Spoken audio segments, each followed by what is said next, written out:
kaum muslimin dan muslimat, teman-temanku yang dimuliakan Allah Ta'ala. Alhamdulillah kita bisa bertemu kembali dalam kajian Kalam Nabi. Pada episode kali ini kita akan belajar hadis yang berkaitan dengan keutamaan istighfar, permohonan ampun kepada Allah Subhanahu wa Ta'ala. Sebagai hamba kita sadar diri kita ini tidak luput dari dosa, baik yang kita sengaja maupun yang tidak sengaja.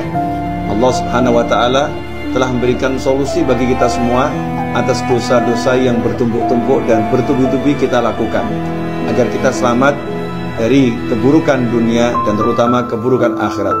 Nabi Muhammad SAW dalam sebuah hadis yang diriwayatkan oleh Sayyidina Abdullah bin Abbas radhiyallahu taala anhuma, qala Rasulullah sallallahu alaihi wasallam, man lazima al-istighfara ja'alallahu lahu min kulli hammin farajan wa min kulli dhiqin makhrajan wa razzaqahu min haitsu la yahtasib.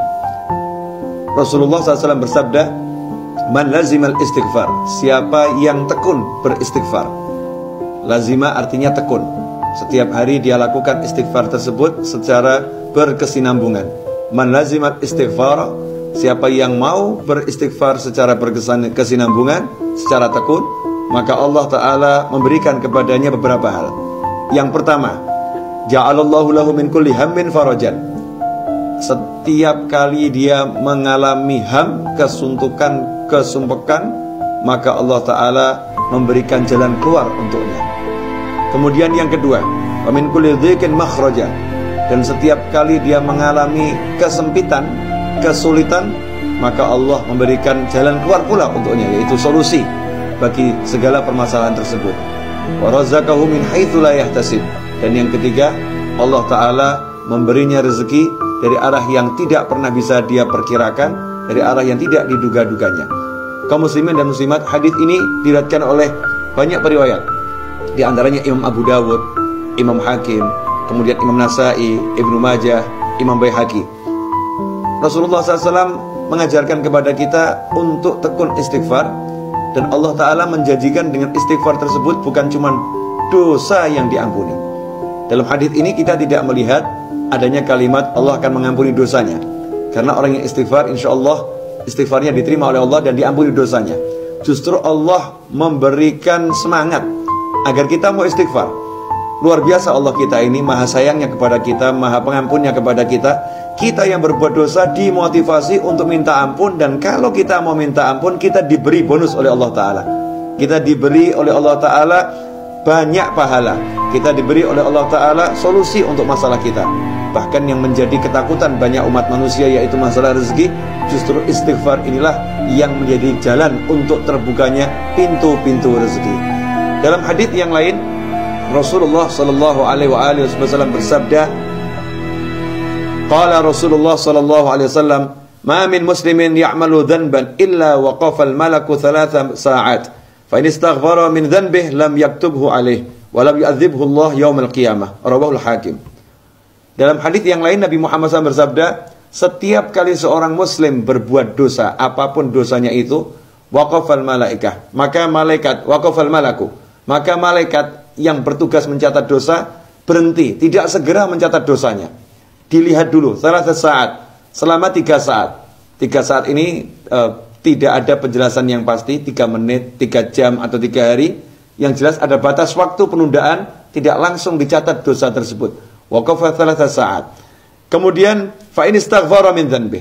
Kalau ternyata sebelum 3 saat itu berlalu, dia sudah minta ampun kepada Allah Ta'ala atas dosanya, maka malaikat tersebut dilarang untuk mencatat dosa itu. Malaikat tersebut tidak mencatat dosa tersebut dalam catatan keburukannya. Walam yu'adzibullah yaumil qiyamah. Dan kalau udah malaikat gak mencatat dan orang tersebut sudah istighfar, di hari kiamat Allah tidak akan menyiksanya karena dosa tersebut. Hadis ini diriwayatkan oleh Imam Al-Hakim dan dikatakan sanadnya sahih. Jika kita menilik 2 hadis yang telah kita pelajari di atas, maka kita bisa melihat betapa maha pemurahnya Allah Subhanahu wa Ta'ala. Karena itu tidak ada alasan lagi bagi kita untuk rajin-rajin istighfar minta ampun kepada Allah, karena istighfar memberikan banyak bonus. Rasulullah SAW sendiri sebagai manusia yang maksum dari segala kekurangan dan dosa, Rasulullah yang dilindungi Allah dari segala keburukan, beliau itu rajin istighfar. Maka Sayyidina Abdullah bin Umar radhiyallahu anhu mencatat, sekali duduk kami menghitung Nabi Muhammad SAW membaca istighfar sebanyak 70 bahkan hingga 100 kali beristighfar kepada Allah Subhanahu wa Ta'ala. Dalam sebuah riwayat disebutkan kalimat yang diucapkan oleh Nabi Muhammad SAW adalah Rabbighfirli wa tub alayya innaka antat tawwabur rahim. Rabbighfirli wa tub alayya innaka antat tawwabur rahim. Nabi Muhammad SAW membaca kalimat ini sekali duduk sebanyak 100 kali. Dan itu dihitung oleh sahabat Sayyidina Abdullah bin Umar radhiyallahu anhu. Kaum muslimin dan muslimat yang dimuliakan Allah Ta'ala. Nabi Muhammad SAW mengajarkan kepada kita semua umatnya agar dalam satu hari sedikitnya kita istighfar sebanyak 70 kali.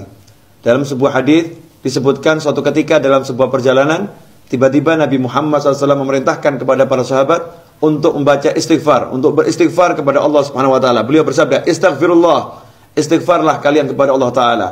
Fastaghfarna, maka para sahabat mengucapkan kalimat istighfar, mohon ampun kepada Allah Ta'ala. Pada saat itu pula Nabi SAW bersabda, "Atimmuhunna sab'ina marrah." Hendaknya kalian sempurnakan istighfar kalian sebanyak 70 kali. Maka para sahabat pun menyempurnakan istighfarnya sebanyak 70 kali. Lantas Nabi Muhammad SAW bersabda, "Ma min abdin wala amatin yastaghfirullaha fi yawmin sab'ina marrah illa ghafarallahu lahu sab'ami'ah dhanbin wa qad khaba 'abdun aw amatun 'amila fi yawmin wa lailah akthar min sab'ami'ati dhanbin." Rawahu Ibnu Abi Dunya wal Baihaqi wal Asbahani. Ma min abdin, tidaklah seorang hamba siapapun itu, wala amatin, laki-laki maupun perempuan, yastaghfirullaha fi yawmin sab'ina marrah, dalam satu hari istighfar minta ampun kepada Allah sebanyak 70 kali, illa ghafarallahu lahu sab'ami'ah dhanbin, melainkan Allah Ta'ala mengampuni 700 jenis dosanya. Wa qad khaba 'abdun aw amatun 'amila fi yawmin wa lailah, dan sungguh celaka seorang hamba laki-laki maupun perempuan yang dalam 24 jam sehari semalam dia berbuat dosa aktsara min sab'ami'ah dhanbin, lebih dari 700 dosa. Hadirin yang dimuliakan Allah, insyaallah tidak ada seorang pun dari kita yang berbuat dosa hingga 700 jenis dosa. Dengan istighfar 70 kali dalam satu hari, yakinlah Allah Ta'ala akan mengampuni dosa-dosa kita. Tentunya istighfar itu dengan kesungguhan, dengan permohonan ampun kepada Allah. Tolabul maghfirah, yang namanya istighfar adalah tolabul maghfirah, minta ampun, dengan sungguh-sungguh minta kepada Allah Ta'ala agar mengampuni dosa kita. Dengan lisan mengucapkan astagfirullah, hati mohon ampun kepada Allah Ta'ala. Semoga Allah Ta'ala mengampuni kita semua dan berikan kita taufik untuk rajin-rajin beristighfar kepadanya, sehingga Allah menjadikan kita sebagai hamba-hamba yang dicintainya, dan kelak kita kembali kepada Allah tanpa satu dosa pun yang ada dalam catatan keburukan kita. Wassallallahu ala sayyidina wa maulana Muhammadin wa alihi wasallam. Alhamdulillahirabbil alamin wal afu minkum. Wassalamualaikum warahmatullahi wabarakatuh.